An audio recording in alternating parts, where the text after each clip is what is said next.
سارے صحابہ کو شہید کر دیا تھا اور 3 بچ گئے تھے. 3 میں سے وہ صحابہ کو قید کر لیا تھا اور قیدی ایسا بنایا تھا کہ 24 گھنٹے ان کی نگرانی پر بیٹھے رہتے تھے, زنجیروں سے باندھ کر کے صحابہ کو. اس کے بعد ہوا یہ کہ اس میں ایک صحابی حضرت زید بن دسنہ رضی اللہ تعالیٰ عنہ, ان کو ان ظالموں نے نہایت ہی بے دردی کے ساتھ ان کے ہاتھ کی انگلیاں, ان کے پیر کی انگلیاں, ان کے ہونٹ, ان کے کان, ان کے ناک سب کاٹ کر کے شہید کیا تھا. ایک غلام مصطفیٰ کو نہایت ہی دردناک انداز میں شہید کیا اور اس کے بعد ان کی لاش کو لٹکا کر کے رکھا ایک کھمبے سے اور پہرا لگا دیا کہ ان کی لاش کو کوئی لے کر کے نہ جا سکے, کوئی لے کر کے نہ جا سکے. 2 صحابہ تھے وہاں پر, زید بن دسنہ رضی اللہ تعالیٰ عنہ اور ایک دوسرے صحابی حضرت خباب بن الارت یا خبیب بن عدی رضی اللہ تعالیٰ, 2 میں سے کوئی ایک صحابی ہے. اللہ کے نبی صلی اللہ علیہ وسلم مدینہ طیبہ میں بیٹھے ہیں. حضور پاک صلی اللہ علیہ وسلم نے فرمایا ظالموں نے میرے غلاموں کو شہید کیا ہے میرے غلاموں میں سے کوئی جو بچے ہوئے میرے ان صحابہ کی لاشوں کو لے کر کے آئے میرے پاس. 2 جری صحابہ تھے, حضرت طلحہ, حضرت زبیر رضی اللہ تعالیٰ عنہ. گھوڑا لے کر یہ 2 ہی لوگ نکلے تھے. تقریباً 500 کے قریب کفار جس کی پہرہ داری کر رہے ہیں, ان پہروں میں سے وہ صحابہ کی لاش کو لانے کے لیے صرف نبی کے 2 غلام نکلے تھے. انہوں نے کہا ہم لے کر کے آئیں گے. اور جب یہ 2 صحابہ نکل کر کے آئے تھے, رات میں بھی اور دن میں بھی پہرے داری میں بیٹھے ہوئے ہیں کفار و مشرکین 2 صحابہ کی لاشوں پر. اب سوچیے آپ, رات کے وقت یہ پہنچے تھے دونوں صحابہ, اور جیسے یہ قریب گئے تو دیکھا پورے تلوار سوتے ہوئے پہرا دے رہے ہیں. ان دونوں صحابہ نے اللہ کی بارگاہ میں عرض کیا کہ مولا, ہمارے پاس نہ تلوار کی طاقت, نہ بھالے اور نیزے کی طاقت, ہمارے پاس صرف ایمان کی طاقت ہے. ہم تجھ پر یقین رکھتے ہیں اور تیرے نبی پر ایمان رکھتے ہیں. تو اگر مدد نہیں کرے گا تو دنیا ہم سے کس طرح کا سلوک کرتی ہے. دیکھا یہ دونوں صحابہ دعا کر رہے تھے, وہ سارے کفار و مشرکین کو اونگ لگ گئی, نیند لگ گئی. ان کے بیچوں بیچ سے گئے اور ان صحابہ اکرام کی لاشوں کو اٹھایا. ایک صحابی کی لاش کو اٹھایا اور رکھا اور لے کر نکل پڑے. دوسرے وہاں پر موجود رہ گئے. جب تک وہ جاگے تو وہ صحابی رسول جو وہاں رہ گئے تھے, تو ظالموں نے یہ سوچا کہ کسی نہ کسی طرح ان کو بھی یہ لے جائیں گے, ان کو کسی طرح سے یہاں کاٹ کاٹ کر کے ٹکڑے ٹکڑے میں بدل دیا جائے. تو جیسے ہی اس بری نیت کے ساتھ قریب آئے, شہد کی مکھیوں کا ایک چھتا پورا اس صحابی کے اطراف لگ گیا. اتنی خطرناک مکھیاں آ گئیں.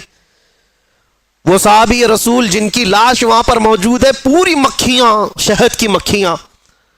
اور کفار و مشرکین میں سے کوئی قریب جاتا تو اتنا ڈنک مارتی تھی کہ وہ سوج جاتا تھا اور زہر چڑھ جاتا تھا. وہ شہد کی مکھیوں سے خوف کھا کر سارے بھاگ گئے. اس صحابی رسول کی جسم کو, ان کی لاش کو کوئی ہاتھ نہیں لگا سکا, ہاتھ نہیں لگا سکا. یہ واقعہ میرے ذہن میں آنے لگا کہ یہ رب تبارک و تعالیٰ کا دستور ہے, اپنے حبیب کے غلاموں کو کبھی شہد کی مکھیوں سے اور کبھی چونٹیوں سے حفاظت کرتا ہے. جب وہ اپنے نبی پاک کی حفاظت غار ثور میں مکڑی کے جالے سے کرتا ہے, تو اے غلامان مصطفیٰ, کیا تمہارا ایمان کمزور ہے؟ اگر رب چاہے آج بھی تمہاری حفاظت صرف ہواؤں سے فرمائے گا, صرف ہواؤں سے فرمائے گا.